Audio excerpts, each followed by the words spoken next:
What's up, everybody? Welcome to another episode of Classic Songs. And today we're doing the one and only Enter the Sandman Metallica. Now, I've already recorded and will post soon uh, Iron Man with Black Sabbath. I think that's the beginning of metal and hard rock. This is a classic right up here with that. I think this is, at least for that era of hard rock, I think this is kind of the apex. This song here, lots of good hard rock songs, but this would top my list, and uh, this is just, I mean, it just brings it. So Kirk Hammett, the lead guitarist, came up with the iconic riff. Um, James Hetfield did multiple takes and stacked tracks for the rhythm guitar of this. And Lars Ulrich, the drummer, did 50 different takes of the drums to really get that intensity. Now the interesting thing is, I said, James Hetfield, did many different, tracks and then stacked them, and they kind of stitched together Lars's drumming, which that's not at all rare in today's world of songwriting.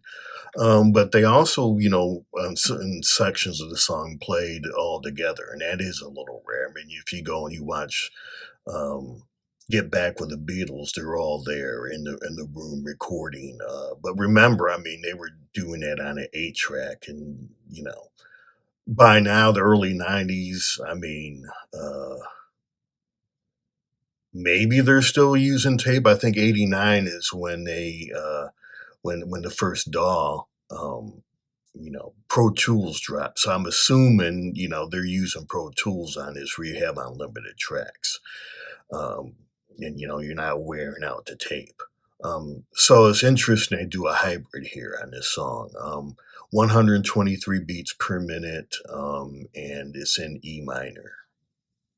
So they brought in Bob Rock to be the producer on this album. It's the first time they had worked with Bob Rock. Well, obviously things weren't very well because, this is the first single off the Black album. The Black album was, a monster, huge success.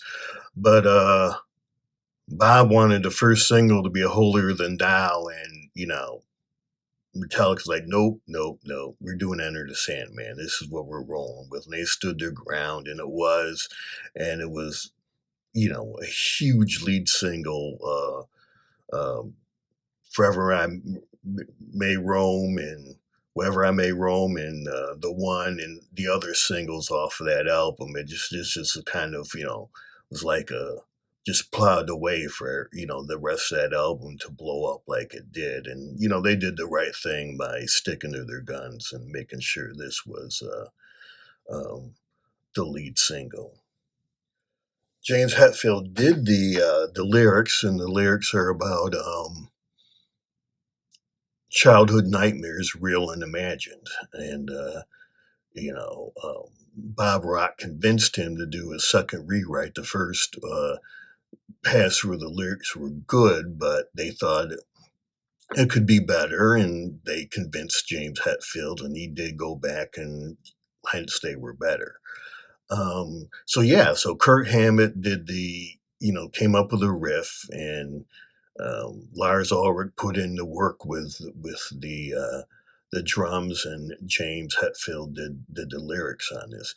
To me, what really stands out, what grabs me with this song, and is that rumbling bass about 16 seconds in, and just that the power drums that Lars does, and then when they go into the breakdown in the middle of this song, um, with the father and the son reciting, that little poem. When it comes to fear, they bring the rumbling, that rumbling bass back, and it just, I mean, historically, hard rock and heavy metal really mix the bass down. You rarely hear it. I mean, Now punk is different, you know, a good punk band has a good gnarly, nasty bass, and this has that nasty, gnarly bass that you usually find in punk, and I just, you know, it just grabs you where they drop it because it's so, you know, it's so unconventional for hard rock and metal, and I really think that's what, you know, just those, you know, 5 to 8 second drop-ins of that gnarly bass really, you know, pulls the song together, and it's just something different that you're not used to hearing, and it really, really makes the song. So Kirk Hammett talks about, you know, his how grunge really affected. This came out, you know, this is right at the front end of grunge, and Soundgarden's "Louder Than Love" was the first grunge album that really caught his attention, and he played over and over again. So, yeah, this song is influenced by Soundgarden. So, I like my grunge, and not, you know, it's always interesting that, you know, during this time, I mean, you got an interchange, I mean, between, you know, Metallica and, Guns N' Roses and Nirvana, and what Guns N' Roses, you know, opened up or played, I won't say open, I don't know who opened, I assume by this time is the Black Album, and, you know, Guns N' Roses are both huge at the same time, so I assume that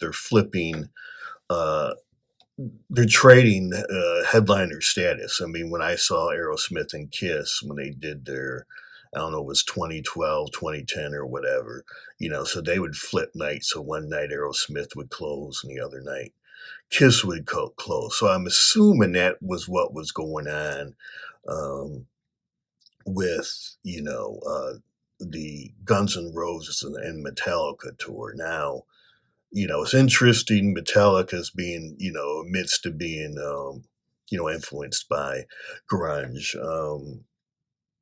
Interestingly enough, Axl Rose was a big fan of Nirvana, and, you know, Kurt Cobain was not a Nirvana or a Guns N' Roses fan. So, you mean, so, you know, Axl reaches out and Kurt's like, yeah, we're not having any of that. And so it turned into a rivalry, a pretty intense rivalry. But, you know, the surviving members of, you know, Nirvana and, you know, Guns N' Roses have kind of made peace, and, you know, two great bands there. But, you know, who knows? Maybe they pushed each other, you know, in that rivalry to you know, be even better than what they would have without the rivalry. So as I said earlier, James Hetfield sort of built a wall of sound, going back to the old, who did that back in the 60s was famous for that term, but, you know, James Hetfield did it with guitars, um, and he did. I mean, that's part of the power of the song is you really. I mean, it's just you know, just hit you real hard because there it is a wall of guitars, so to speak. So where does this song rate historically? Because you know, it makes a lot of the all-time greats lists. You know, VH1 and various folks have done, you know, the greatest metal songs of all time, and this one clocks in at all of them. Yeah, so I was just looking at this list. The one that's important is the top 500 songs of all time as compiled by Rolling Stone. This is 408 out of 500, and pretty sure this is the heaviest song on there. Iron Man might be on there, but this is probably the heaviest song, you know, on there. And to, you know, get even that 408, you know, the top 500 of all time is saying something. There's a lot of different lists by different, you know, magazines and stuff when it comes to the top 50 or top 100 metal songs of all time. Too many to name, but let's just assume that this song is on most of those lists because I mean, it's classic. When you think of heavy metal, you think of this song, and it's probably, you know, makes most people's list, of the heaviest songs of all time from that era, at least. This song will live on. I mean, you watch NFL game, many NFL teams use this song for kickoffs. The Virginia Tech Hokies out of the ACC, they use this song, when the team enters the field. So, this song is going to live on. At least when it comes to pro football, American football, and their fans. So, classic song.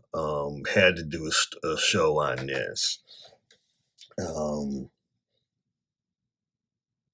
yeah, because I mean, even though I don't, even though no radio station, the rock radio is dying. The NFL will keep this song alive just on its own. So yeah, so thanks for coming through. It's another short one, but I had to give love to Enter Sandman because I remember when it dropped, I was like, "Whoa, this is heavy." Remember, the video. I can't even remember what the video MTV video did, but I just remember, man, this is some heavy stuff here. So yeah, thanks for coming through. Got my 5 albums here on YouTube and all the streaming services, and two science fiction fantasy novels and a novella on Amazon. And, working on some new music, so just stay tuned and I'll be dropping that soon. Thanks again for coming through.